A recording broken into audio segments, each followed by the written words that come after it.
Welcome to the orientation.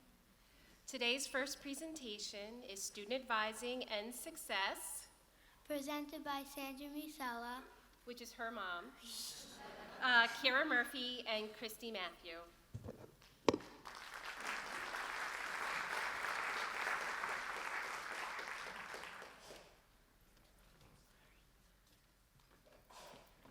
Good morning, everybody, and welcome.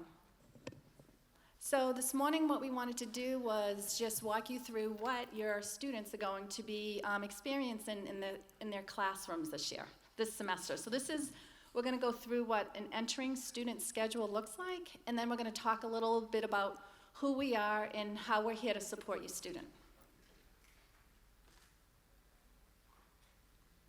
So first I'd like to introduce, I know we were just introduced by my daughter, but I just wanted to introduce Kara Murphy. She's the manager of student success and retention. And Christy Matthew, he is the director of core music tutoring. And then Clarice, she is one of our student tutors. So to talk a little bit about the entering student schedule, it's broken down into 3 components. So there's the music theory, the performance, and then the liberal arts piece. So this is what your student will be studying this semester. Christy?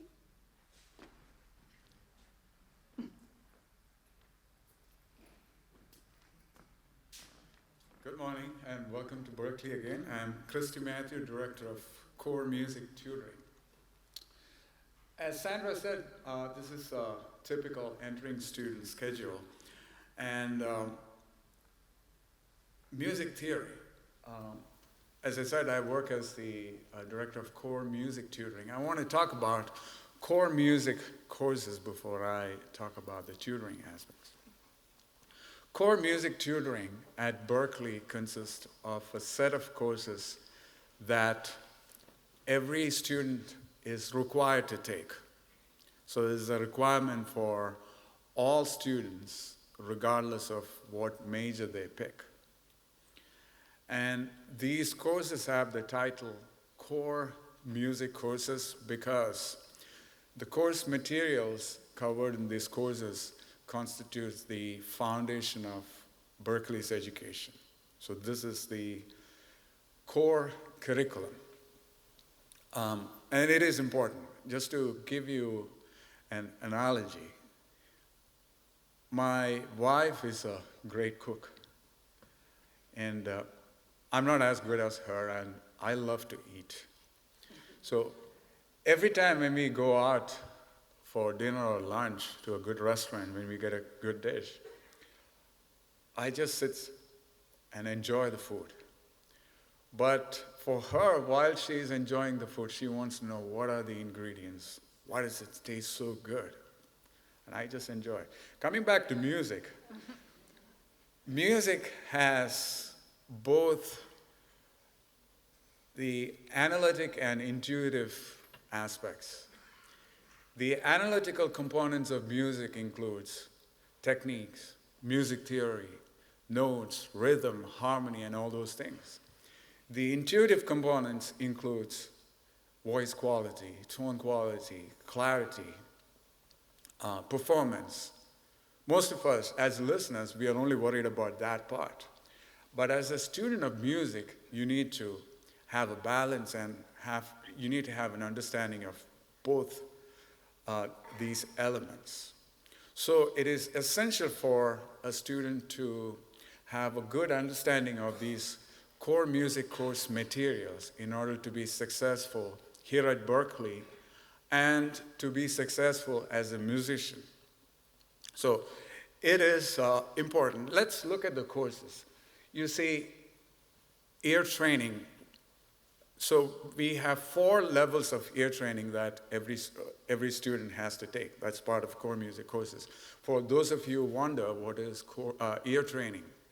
Ear training is the process of connecting music theory to what we hear. It is about developing our ears so that we can interpret what we hear. So the better we are at this process, our music is going to be better because we understand what we are playing. So there are 4 levels of ear training, and there are 4 levels of harmony that deals with the contemporary harmony, the harmony that we hear in popular music like jazz, rock, R&B, and all those things.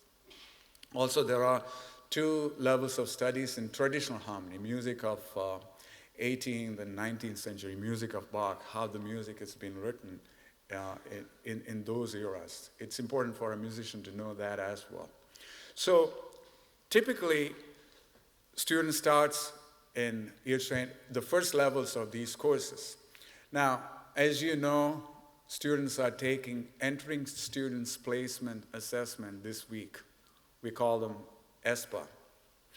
So based on the results, students will be placed at the appropriate level. Most students begin at level 1. And some students might be in ear training 1 and harmony 2.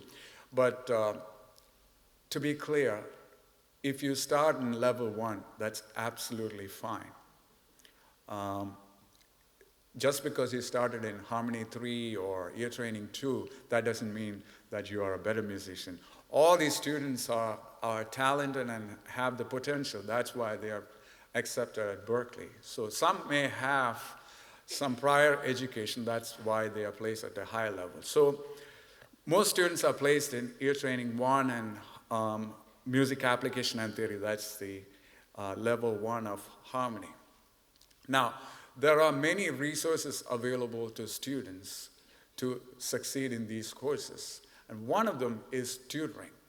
So we have tutoring for core music courses. We have close to 55 students who have completed these courses, upper semester students who completed these courses successfully working as tutors. And these tutors are certified by College Reading and Learning Association, which is a national organization. So they are more than capable of helping their fellow students. They can provide not only academic support, they can also give them better study habits, practice skills, organizational techniques, because these students have gone through these courses. So I'm going to ask one of our star tutors, Clarice Barbier. She's been working as a tutor for 2 semesters. I'm going to ask her to talk about her experience briefly working as a tutor and how to sign up for tutoring. Okay, perfect. Good morning. My name is Clarice Barbier. I'm a 9th semester student here at Berklee, and I've been in the core music tutoring program as a tutor for the last year and a half, I believe. And basically, just like, I'm a student, like as a student like tutor, and I've been where your students have been. And I think it's really important for them to utilize this program that we have, because the fact that I've been where they've been and I've been through the classes that they've been, that I can offer them help from the student's perspective through the student experience. For your students, if they are interested in music tutoring, they can sign up at the Learning Center. Just the Learning Center website, I believe, and there's a core music tutoring link, and it's really simple. It walks them through the steps. It's not complicated. I do encourage that once your students have taken the ESPA, as Christy was saying, that they're going to be placed into their core music classes. And I think it's just like an overarching belief that, you know, students that need music tutoring are the ones that are struggling. And although that is true, it is not necessarily the whole truth. I've had a couple students who just use the tutoring time as kind of like a guided homework time. If they're not necessarily struggling, it doesn't hurt to get help. But I do encourage that you encourage your students to sign up for music tutoring as soon as possible. It does fill up rather quickly. So if they get into class and they kind of see that they're already struggling, don't have them wait till around midterms when they absolutely need the help, because chances are that we've already have students filled, and if they keep on coming, then they don't get kicked out. It's not like we do have drop-in sessions that are like 30 minutes for an as-needed basis, but other than that, it's a weekly schedule that we usually keep with our students, and unless they don't show up without letting us know, they don't get dropped, so that we keep them. So I do encourage them to sign up early. Am I missing anything? Oh, yes, most important thing, it doesn't cost anything. No extra tuition, no anything for your student to get help. And it's like, for me, being like a core music tutor, it is so inspiring because I came into Berkeley and I started at all the base levels, and just to kind of go through all that and then come back and help other students, it's really great to see musicians who come from all like different backgrounds and have all different interests in the school. Like we all have to go through core music tutoring, so it's kind of like Christy said, it's like the foundation of everything that they're learning. But it's also great to help each other along the way. So I do encourage you to encourage your students and any other students here. Hi students. I encourage you to sign up for music tutoring. Helps a lot, and I hope to see you soon.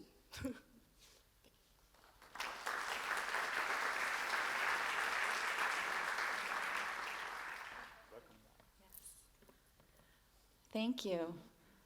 Yes, and I double the efforts. Please have them sign up early. Okay, so some of the other courses that your student will be enrolled in this semester is the private instruction. So the first semester, they have a 50-minute lesson on their private instrument. So if it's guitar, bass, voice. And then also, there's an ensemble. So this week, they'll also be taking tests. They'll be auditioning for their ensembles and their lessons. So when they're going through these auditions, they're going to be helping them be placed into the right, the music genre that they prefer, and then also just the right levels. So we have liberal art courses. So there's the Introduction to Music Technology. This class is required of all students to graduate, and it's required in the first semester. If a student has a lot of music technology background, there is a test that they can take online this week, and it should be in the orientation schedule, and then they would be put into a different technology course. And then there's also something called, it's the Engaging Seminar. So this class, the nice thing about this class is every student is assigned an academic advisor, and each of the advisors is assigned to a LENS course, and also one of our student academic mentors. So every student in their first semester is going to have an academic advisor, a student academic mentor, and then their faculty member as like a team to help them go through the first semester and beyond. And then for students who are in the degree program, Introduction to College Writing is their first liberal art course. If a student has transfer credit for that, we will put them into another liberal art course. Okay.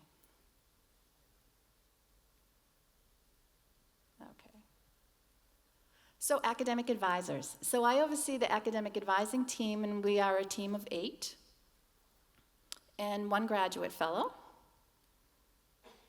And what's really important is that we work with your student as partners. We really want to help them succeed, but we also know that we need to help each other, that it's not just us doing what, this is what you need to take, or, we're really helping students decide what major they want to declare, if they're struggling, any academic obstacles, they can come in and see us. We are a really strong resource for your student as well. So again, with the academic advising team, it does also consist of the Student Academic Mentor Program, which is connected to that LENS course that I was just speaking about. And so what I'd like to do right now is introduce one of our wonderful, amazing student academic mentors, Ashley Pointer.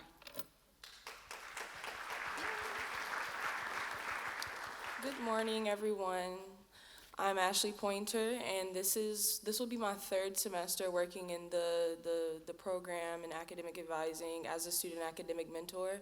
And I must say it is a wonderful program for entering students. Basically, each student is placed into a LENS course, and that LENS course has an academic advisor and a student academic mentor. And I'm pretty much that student perspective for students entering in their first year. to pretty much get them acclimated to the Berkeley community, connect them to all of the resources on campus that they may need, and also connect them to academic advising, which is probably by far one of the most important aspects as an entering student, just to understand how the curriculum works, how to make a schedule, to pretty much explore all the options that they may be interested in as far as declaring a major, and it really helps keep them on the right track for their career at Berkeley.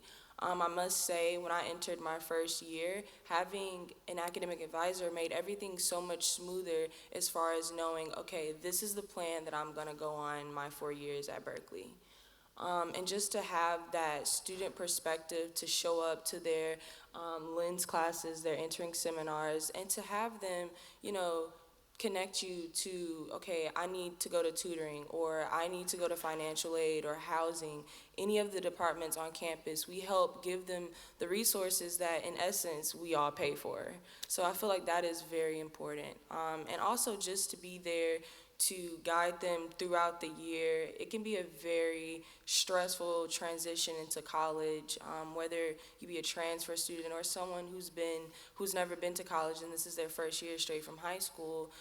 We're pretty much the people who help get them acclimated to the community. To also provide academic support. If a student may be struggling, I'm the one that connects them to tutoring or to whatever departments that they may need, and just to give them advice about how to pretty much, succeed in this community.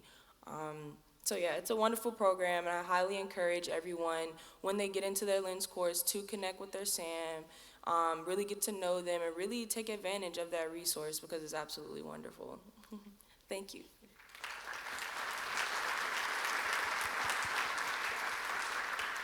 Okay. Oh, I'm just going to go back one moment. So for the entering student schedule, as you know, the students will not receive their schedule until this Friday. So what happens starting this week, they'll be testing. So they'll be taking that entering student placement assessment and then also doing their auditions. So their schedule will be made for them, and they will be able to get their schedule on Friday morning. So just to let you know, I know some students are very anxious, and if they're looking online already, that they may see like a mock schedule, but that's not their schedule. They will not get that until Friday. Sorry. Okay. And our website, if you have any questions, or even just, to see what kind of support we have for your student, please feel free to go to our website. Students can see us 2 different ways. We have Monday through Friday, we have what's called daily drop-ins. So an academic advisor is available, and students can come in. It's on a first come, first served basis, and they'll meet with an advisor. They're usually like about a 10-15 minute drop-in. And then we also have appointments, so students can schedule online with their academic advisor a 30-minute appointment. So if they feel like they just really want to sit down and talk about, that they're not sure what major they want to declare, or they just need some clarity around some policies. So there are 2 ways for them to come see us. And we're located in the Center for Student Advising and Success, which is over in the 921 building. And also within our area, we have a whole new center. So who's housed in that area would be Kara's team for success and retention, disability services, international student services and study abroad, the registrar's office, and then core music tutoring is also part of our center, but they're just located over in the 150 Mass Ave building. So what we've really tried to create was almost like a one-stop shop. So when your students have any questions about the curriculum or how to navigate, or if they just need some help or have some questions, they can come see us, and we're there to help them. So I'd like to introduce Kara Murphy, and she's the Manager for Student Success and Retention. Good morning, everybody. So my role within the Center for Student Advising and Success, as Sandra mentioned, is overseeing the student success and retention programming for the college. So today, we just had a few screen filling. I know it's a little bit, the text is a little bit blurry up there, but a few things to just run through, which in theory, if you follow these, things will work out wonderfully. But we know that hiccups happen along the way, whether it's something that's academic, something that's personal, and so we want to have every safety measure in place to help your students successfully get through their Berkeley career and attain their goals. So the first one, communicating effectively and especially asking for help when needed. Most of the concerns that students may face that are impacting their academic success can be reduced simply by communicating. And one of those big things that we really encourage from the start, again, really comes back to that partnership between academic advising, the student academic mentors, and their faculty. By just reaching out and letting someone know that they're experiencing some kind of challenge, if that person can't help immediately, they can refer the student to someone who can assist with that. We have a lot of different resources on campus that extend far beyond the Center for Student Advising and Success, and if needed, we can refer students in that direction to provide the help that they best need. Also, just when it comes to being in the classroom and simply asking for help of the faculty member when they don't understand the material. I know that there is a lot of pressure, I think, especially coming into a Berkeley classroom where their artistry is such a big part of their identity when they get here, that it's not always comfortable to ask questions and seem like you don't know exactly what's going on. Most people probably don't either. And so it's okay to be that person to stand up and ask for clarity. Number 2, visiting your advisor each semester. We have things online that are called major grids. Students can find them. They're going to learn a lot more information about where to find those, how to use them. Even if they follow that perfectly, still good to visit with advising. It's good to check in, take a look at where they're at, explore possibilities, see if there's other things they can do to supplement their education as they go, and really just stay in touch and make sure things are going smoothly. Taking a full credit load each semester. So for our degree students, they can take up to 16 credits per semester, and our diploma students can take up to 13 credits per semester. By doing this, it's going to ensure that students stay on a track to graduate in 8 semesters. We don't want them to have to take more time unless they absolutely need to, and so by doing this, it's going to keep them on a solid track. Make sure any AP or other earned college credits are transferred. So if students did any concurrent enrollment while they were in school, if they did AP classes, we want to make sure that they're getting all the credits that they can coming in for liberal arts classes or other applicable coursework.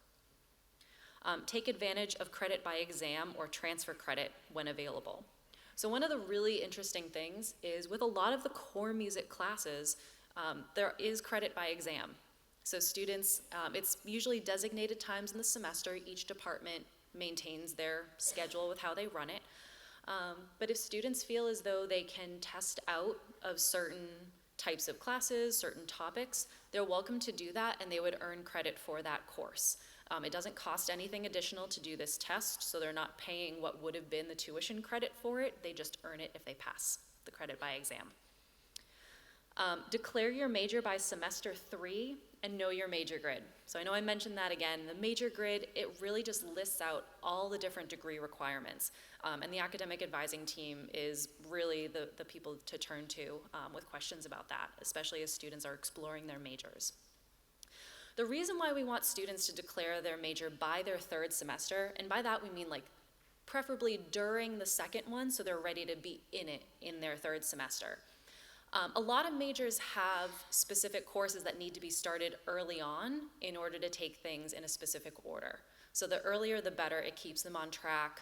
They don't have to do maybe extra courses. So really, if they need to do any kind of exploration, if they're undecided at this moment, that's especially the time to meet with advising, to talk with their student academic mentors, to meet with faculty and start networking on campus to discover a little bit more about their interests. Avoid class withdrawals and failures.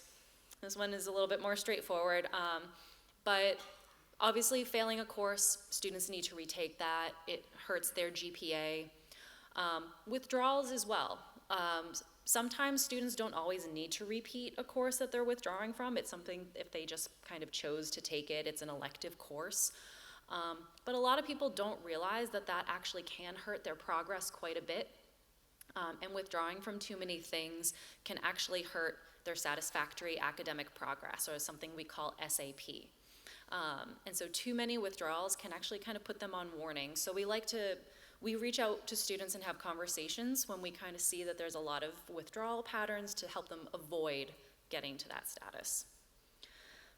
Prioritizing classes over work and side projects. Side projects are going to be inevitable. We know our students are here because they love playing music, they love going out, they love having gigs, they have all of their own amazing side things going on. But when that becomes the focus over their academics and they're actively enrolled in a semester, we don't want to see those side projects take over and all of a sudden they're not making their course progress. They're not passing their courses, or they're not doing as well as they fully could in those classes. It's really important for them, especially to keep the momentum when things are going. A lot of projects, especially these big passion projects that they have, we don't want them to shy away from those projects altogether, but it's really about finding a balance. And a lot of members of our team in Student Advising and Success can help them start to achieve that balance or find ways to bring a little bit more balance if they need it.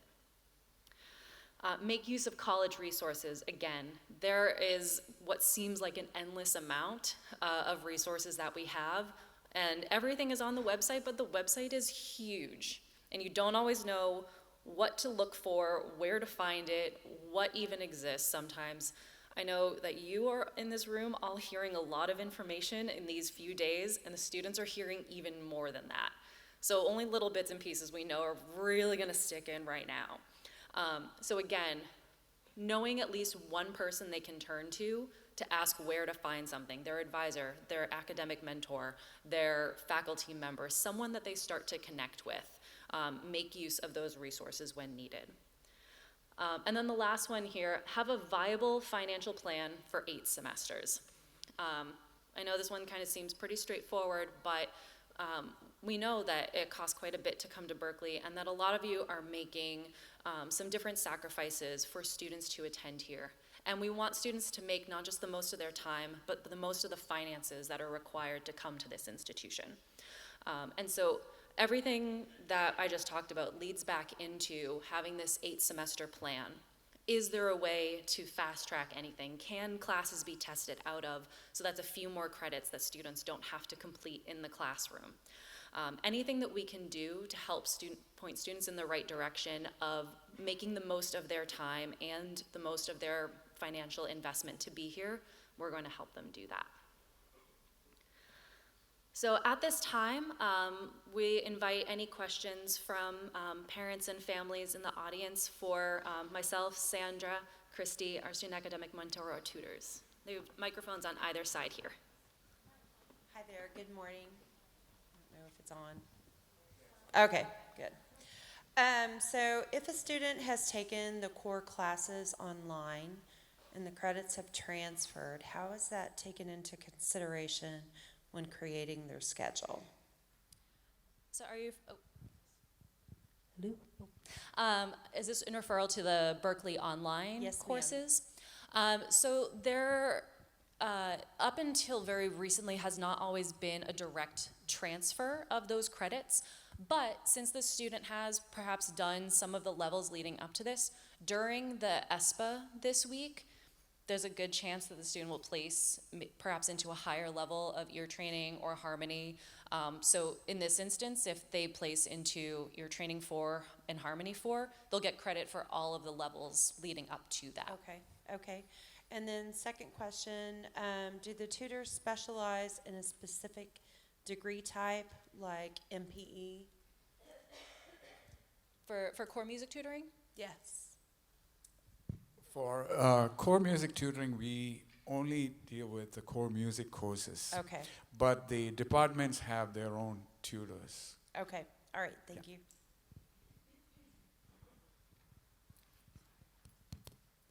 Hello. My question is, Berkeley has an 84% retention rate right now for first-year students, and then as it gets higher, it's like 72, 74%. What is Berkeley doing to find out why these? I have some friends they're juniors, and I asked a question before, juniors, and they decided to go form their own band and play. What is are you collecting information from these students to find out why they're leaving? I know one of them was hardship because it's not a cheap school to come to. And what are you doing to make that retention rate go closer to like 90%? How much time do you have? Well, I mean, every year you learn something different, so I didn't know Yeah. if you're keeping up with these students, because some, you know, my brother, it took him 17 years to get his degree because he couldn't decide what he wanted to do, but he graduated. Sure. But you have a higher retention rate at 8-year completion, but 4 years would be much better. Yeah, 4 years would be perfect, actually. And that's something that we're really working towards. So we're starting to be more intentional with students, where we're reaching out, like even with this Lens course where the students have the academic advisor and student academic mentor. Up until a few years ago, there were no assigned academic advisors. We were a team of 3. So now we're a team of 8. So we're more intentional. We go into the classroom, we meet the students. The student academic mentors, you know, are teaching the students how to use those major grids, you know, and just teaching them the tools. Then we're also doing something that's called pre-certification. So we're reaching out to students at like mid-level to say, this is where you are, and this is what you need to take to graduate on time. So there's definitely just more outreach. And then also for some students, when they get to a certain point, let's say there is hardship, or they decided they want to go tour. We have something that's called degree completion, where students can then complete their degree from Berkeley, you know, campus through Berkeley Online. So there are different initiatives, and now there is a place in the college, and I apologize, it's escaping me the name of the office, but they're doing all this research. And this is part of that research, is looking how can we support the students better? How can we help them graduate on time, you know, and make it more affordable? And like Kira was talking about, even, you know, if students have transfer credit, advanced placement, credit by exam, that can help open up time to take other courses. Doesn't always make them graduate sooner, but it can actually help them maybe bring a minor in, or, you know, take some other classes that they just want to take. That was a long answer. Is that Yeah, okay? No, it's okay. I just want to know you were doing something more each year.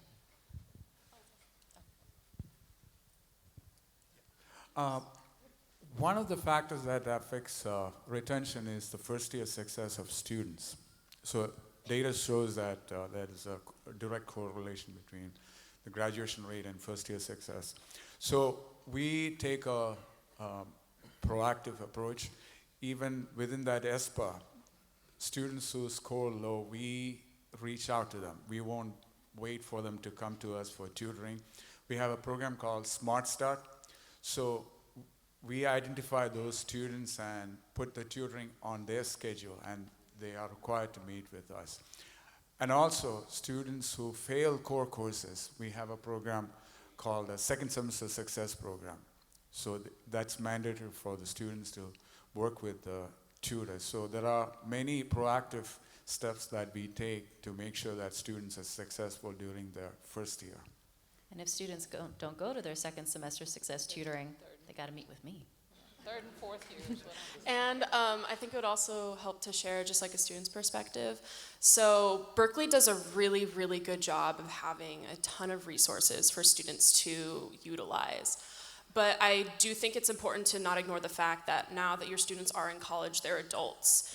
And even with all these resources, and even with them reaching out as much as they do, because they do reach out even to those that aren't struggling, that, you know, as their school experience progresses and they go through their semesters, especially with like specialized majors, the courses do get hard. This is an art school. It's not like any other traditional college. And to master a craft, there was like a statistic that said you need at least 10,000 hours of like direct practice in order to be an expert at what you do. So for students, it's up to them. You really need to encourage them to, if they want to be successful, to utilize the resources and to really kind of grab hold of their experience. Because like for just like with me in tutoring, it's like if I don't have students that show up, it's not on me, and it's not on the teachers and stuff. It's like if the students need help, and after, you know, their teachers and this, like, tutors have given all the help they need, like, the students' responsibility is to take it. So probably that as well.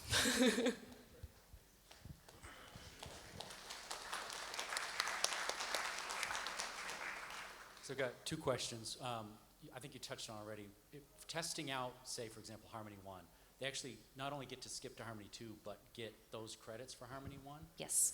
And credits they might have pulled in from 5-week, those are just generic, you know, 2 credits could apply to anything, or? Yeah, so the credits that students get for completing a 5-week program, they get 3 credits that go towards their general electives. General election, okay. And then if a student needs some help with executive function skills, organizing stuff, is that this department? Yeah, so if students are in need of any particular accommodations, whether it's academic, any residential things, and they've been working with a professional, we do have disability services. And a new part of the disability services office this year is academic coaching. So if students do have concerns about executive functioning, there are resources available to help with consistent academic coaching. And with the early stages of that, we've seen some really, really good results. So we start over there, not here. So they're within the Center for Student Advising and Success, but okay. students would need to set up an initial appointment with someone from Disability Services. And then they would be able to sit down, take a look at any documentation that's available, assess any, you know, reasonable accommodations and needs, and then be able to move forward from there. Okay, thank you. Good morning. We have 2 concerns. One, our son is a BIN student, International Network. So he hasn't declared a major yet, and he should be technically going into his 3rd year. So we're not seeing the transfer credit showing up, and we don't know that he has an academic advisor assigned, but we're anxious because of this 4-year plan. When does that sort of happen for him? I'm sorry, I didn't hear the whole thing. Yes, I'm sorry. Our son is So- a BIN student coming in without an academic advisor. Oh, okay. So academic advisors are going to be signed next week. Okay. But students can reach out now. We have drop-ins all week.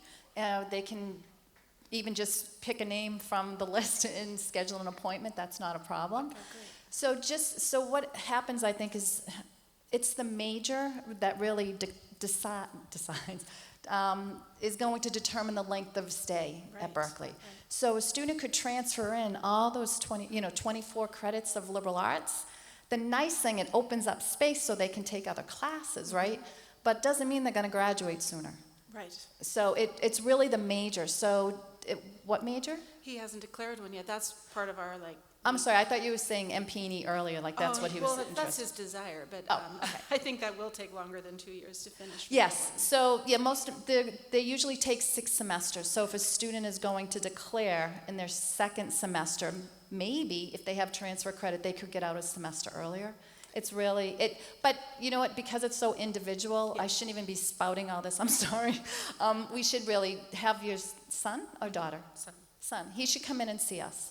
Okay. And we're happy to sit down and talk to him, you know, and we can think, kind of create a plan and go over like how those credits came in. Right, that was our main concern, that he hadn't declared a major yet, and he's coming into Yes, his that's okay. 5th. Yep, that's fine. All right. Honestly, it's actually good because in October, we have what's called a majors and minors fair. So students can really go and talk to all the departments are represented, and the chairs are usually there with also student representation. So the students coming in can really sit and talk to, the chair and find out, what can I do with this after Berkeley? And the Career Center is also another great place for your son to start, especially if he has a BA already. And they will be able to help him kind of guide him as well. Great, all right, thank you. Yeah, you're welcome. And just to let you know, if you need to know anything about Berkeley, when you are on berkeley.edu, you know that little search bar up in the right-hand corner? If you type whatever you want in that, it brings it up. Even if you did like appointments for academic advising or whatever, yes.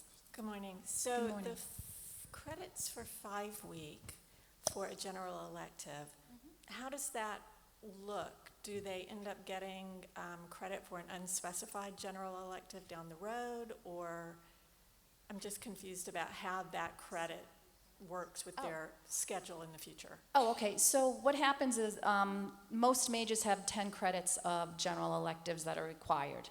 So they can, use those credits for whatever they want, right? So those credits from the 5-week are going to go there. So I believe, is it 3 credits?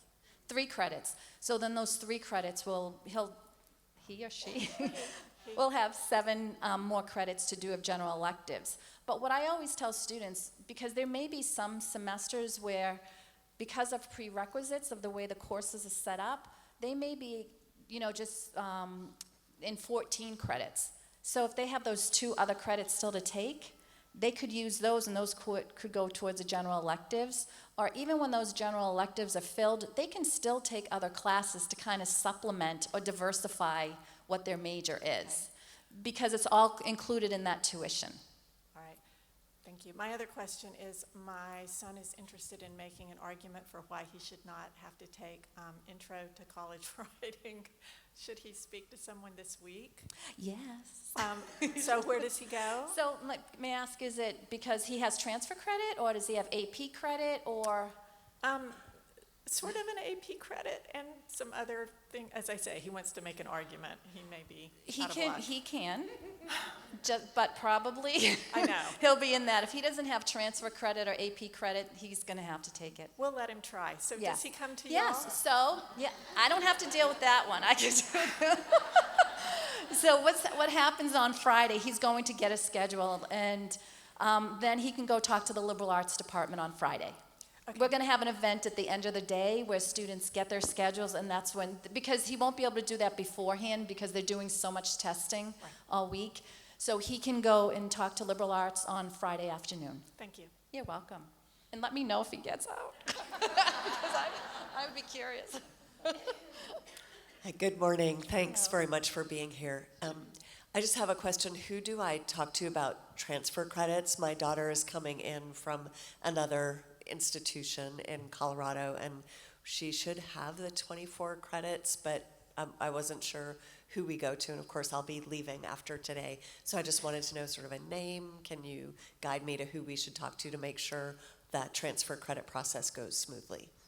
Sure. Okay, so she did send it in, you said, and is it not showing? Just curious, because it's going to be different how I answer. Right, so some work classes she took this summer, so I think Oh, okay. those So haven't she's shown waiting. up yet, but from her whole previous 2 semesters, last fall and last spring, not all of those seem to be showing up on her sort of unofficial transcript yet, and so we may need to just check paperwork or get copies of syllabus, or we believe we had talked to people and they should all transfer, so we just may need to do a little follow-up paperwork, and I was wondering who to talk to. So that would be, she could reach out to transfercredits@berkeley.edu, and then they can at least research to make sure that they have come in and that they're applied correctly. The good thing, if she's taken that Intro to College Writing before and it's here, she's going to get placed into another one, but it's really important for her to really look at her schedule and make sure it's not a course that she's took this summer.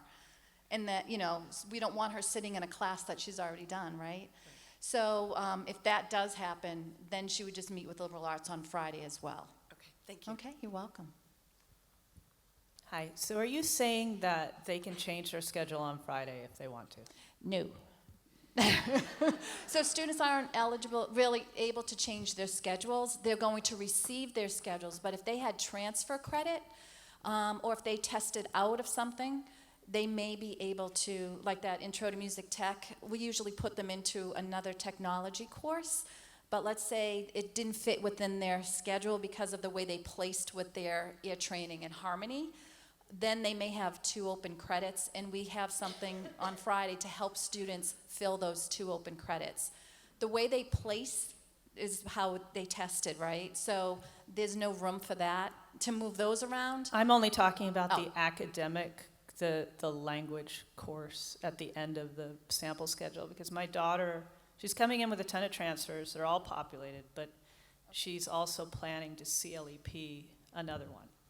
And so we want to make sure that that doesn't come in on the schedule for the first semester? So she'll be put into a different liberal art. She will have another liberal art. It's not going to prevent her from doing any other, like the majors, or did you say CWP? No, CLEP. Oh, the CLEP, I'm sorry. I thought you said CWP. Yeah, so, again, she can just see on Friday, and if there's an issue, she can talk to liberal arts. So the good thing is, no matter what, somebody will be here to talk to the students, but there's really no, the students don't change, like can't drop courses or not take those courses that were listed. Okay, so why would they talk to someone then if there's no If they- possibility of change? If they wanted to, I'm sorry, let me step back. If they're let's say they're in college writing to literature, and then we find out that they do have literature coming, they transferred it maybe this summer and it's just not here yet, they should be speaking with the liberal arts to get out of that literature to get into another liberal arts course. That's what I'm asking. So it is changeable in that case? Well, in certain situations, yes. Because when I talk to transfer credit, and I've been talking to them a lot, I asked, can students take CLEP tests during their stay at Berkeley to opt out of certain academic classes? And they said, yes, that's done all the time. But what Yes. if that class that they're planning to do the CLEP for appears on their schedule? Well, that's where they would have to have that conversation with the liberal arts department. Okay. Because they're the only ones who can take that off of their schedule. Okay, We cannot. that's what I'm asking. Yeah. Okay. So I would say on Friday, really for her just to really look at her schedule, think of the major that she wants to be in too, because that can really change. The liberal arts can be very different in certain majors. Look at that and then talk to the liberal arts department. So If it she doesn't has make sense to questions- come in before Friday to have the conversation? No. Okay. I mean, she's welcome. We're always there just to kind of talk through it with her. That's not a problem. I'm getting this over here. Wait a minute. The reason why it's suggested that students don't inquire with the departments prior to Friday is it's not the departments who are placing the students into these schedules. It's the Office of the Registrar. Okay. So there's no individual input that's really coming down the line. It's a lot based on course availability and gaps that are currently on the students' degree audit and in their transcript. So until everything has been done this week, and the Office of the Registrar does that placement, we have no idea what type of course that student is going to be placed into. Okay, and as far as you said that students can test out of certain things throughout their years at Berkeley, that there are certain dates, when they come in as incoming freshmen, is that what they do this week is that same thing? Essentially, Okay. yes. So it's, the primary difference is right now it is literally a placement. It's an assessment of a student's current abilities within a certain topic to see where they're at in the progression of those levels. So if someone comes in at the level of ear training 3, fantastic, they're put into that particular course. But if they start to go through it and they think to themselves, I'm pretty familiar with a lot of this and I think I might be able to test out of ear training 4, they're more than welcome to attempt that. Okay, thanks. Hi, Kara. I think this question is for you. My son submitted a transcript credit from a philosophy course he took from Tufts University, and it hasn't shown up. So he has a hard copy that's sealed from the university. Is there somewhere that he should bring that, or is it just a matter of time? So I don't handle the transfer credits. Okay, sorry. That's okay. Yeah, the Office of the Registrar. So he should actually physically go with the sealed envelope? Okay. Yep. And what's the AP score number that, if you want to transfer credits, that they accept? I don't remember offhand, but I know that we do have that chart published online on the Office of the Registrar's page. So it's what it says online, okay. And the registrar's office is located? 921 Boylston Street, Okay. accessible via the 3rd floor. They'll be open again tomorrow. Thank you. So we haven't heard much about the Spain program, the campus in Valencia. How should we think about this in the context of planning the 4 years or whatever? When should we start thinking about it? When should we start planning about it? When should we decide? And what criteria, whether or not that's a good idea? Just some insight. So I've actually studied abroad in Spain, and for me, it was really looking at my major grid, because the major grid does this really great thing where there's like a highlighted row that suggests like when it would be able to study abroad, because over there, and for a lot of the majors classes aren't available, like the more specific ones. So it's like a lot of liberal arts, a lot of core classes are offered over there, and maybe some intro to tech stuff. So that honestly, it's very situational. It just depends on what major that your student is interested in, and then just have them like refer back to the major grid. And then there's also, again, if like you were to just go on berkeley.edu and search it like semester in like Valencia and the study abroad program, like there's a whole thing that comes up, and there's a study abroad office too. Right on Boylston. I'm forgetting the address. 921. Okay. That they can also like go in and ask and talk to someone, and there's people advising for that too. And as we get into the semester, they start to have weekly info sessions on study abroad. Yeah, earliest better. Hello, good morning. Sorry, more on transfer credits. And maybe you'll sense a little bit of frustration as well. Both my son and I have been dealing with trying to transfer some IBs and CLEPs.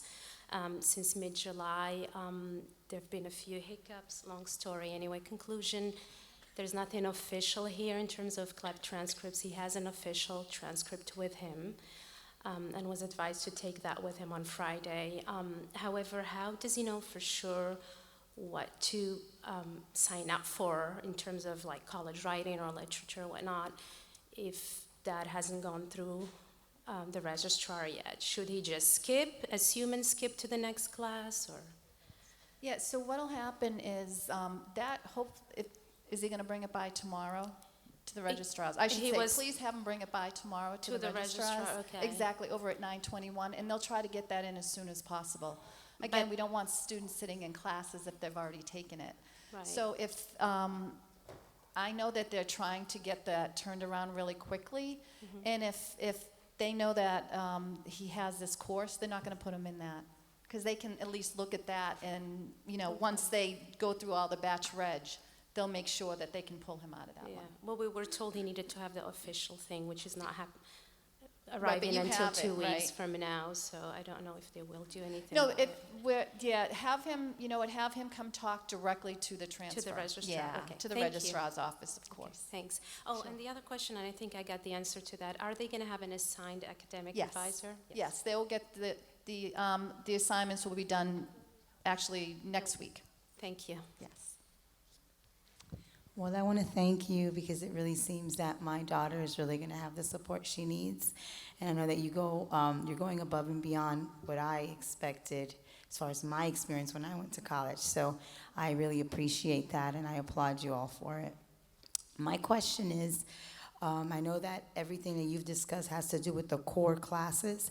If my daughter would need tutoring for like a writing class, is that something that she would have to get an outside tutor, or are there also services that, she can get help with? Yeah, so there is also the Center for Liberal Arts Tutoring. Okay. So that is managed by the Liberal Arts Department, which is why we're not specifically talking about that. No worries. But it's located in 7 Haviland, where check-in happened the other day. Thank you very much. And if your students are struggling in any of their classes too, besides the core music tutoring, the faculty hold office hours each week, and we really encourage them to go to the office hour as well. But yes, Liberal Arts does have a tutoring center to help with writing. You're welcome. Hi. Hi. So my husband came up and asked a question, and you pointed us back to the Health and Wellness Department.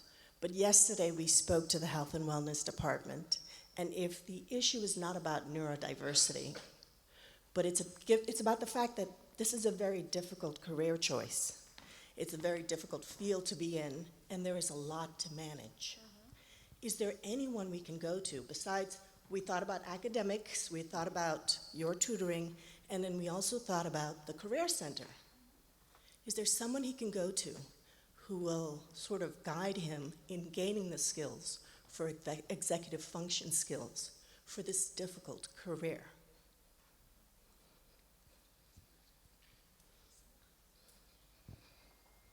So I wouldn't say there is one comprehensive guide that's going to go career-wide, but as it relates to the academic portion of things, as mentioned to another individual earlier, we do now have an academic coaching program within disability services. So if students do need assistance with executive functioning and some of those components, academic coaching can help with that. I wouldn't say at this point that there is someone that would be kind of an A to Z individual that would help with all aspects of the academic and the career, but we do have separate resources on campus that will all help go towards a rounded experience in that sense. So they have to know that they'll need to go to each department and sort of pull it together. Yeah, the advisor, so having the academic advising team and their assigned academic advisor, we kind of encourage that as the go-to person when you're not sure where else to turn, because it's always at least a good starting point. They get that name the end of their first week, it's someone that they automatically are connected with, and they can go back there when they're not sure where to turn. Okay. And also going off of that, as far as just like perspective for, how difficult that this, career can be, most of the faculty before they came here have been in the field, so it's a really good opportunity to talk to them. Again, utilize their office hours, sometimes not even for homework. Like I've been to a teacher's office hour just kind of asking like, what would you do in this situation type of thing. Also, the Career Center is great for that, especially if your son or daughter is worried about getting their foot in the door, especially as they progress out. The Career Center has kind of like, it's almost like the academic advising for like outside of Berkeley if they're looking to do something specific. Internships, opportunities, like anything like that, they can advise you. They help with cover letters, resumes, things like that that make students look more professional while they're still at Berkeley and when they get out of Berkeley. So again, I would just drop by the Career Center too and utilize that. And it does look like we have time for maybe about one more question or so. I know I can be available for a little bit afterwards in the lobby to help answer questions for anyone else that doesn't have time at this moment. Okay, I actually had two questions. So the first one is just if you could describe a little bit about the LENS course and really what's in the LENS course. And then the second one is more specific to AP credits, because my son had his AP scores all sent over here, but he can't see in his account like that the APs have been registered. So how does he figure that out? Okay, so the LENS course, it's like a first semester seminar. So again, you have the SAM, the academic advisor, and the faculty member. There are 4 different types of seminars: is Engaging Boston, the artistic space, I'm blanking, contemporary issues, and service learning. So thank you. So students are in, one of those types of, one of those 4 sections. And it's, like I said, it's a freshman seminar. It helps them make it through their first semester. They go, actually, the SAMs are really connected to this course. So, like I said, we go into we go into the course like week 3 of the semester with the SAM. Then the SAM does some outside connections with the students and the faculty. Like they work together for different activities to kind of connect back into the classroom.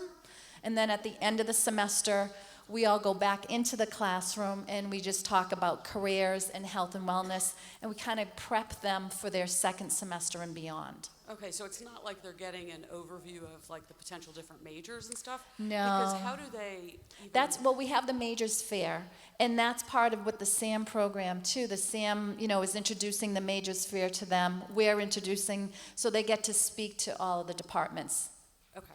And on berkeley.edu, each department has like a cover page that kind of describes like what the major's about It's and very the requirements. comprehensive. Yeah, Yeah, but it's just hard for them to, it's not very tangible when they don't really Yeah. have.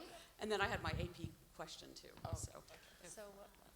What was your AP question? Oh, it was just, he sent in his scores, but he can't find on his account that the scores have been registered, that he knows he's got credit for those scores, because it's not transfer credits. Right, but they still should be there, so I would say he should just check with the transfer credit, or reach out to transfer credits at berkeley.edu. Okay.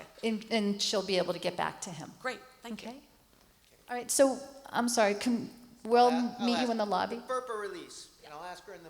Registrar's office Okay. tomorrow. Okay. All right, thank you, everybody, and we'll be out front if anybody has more questions.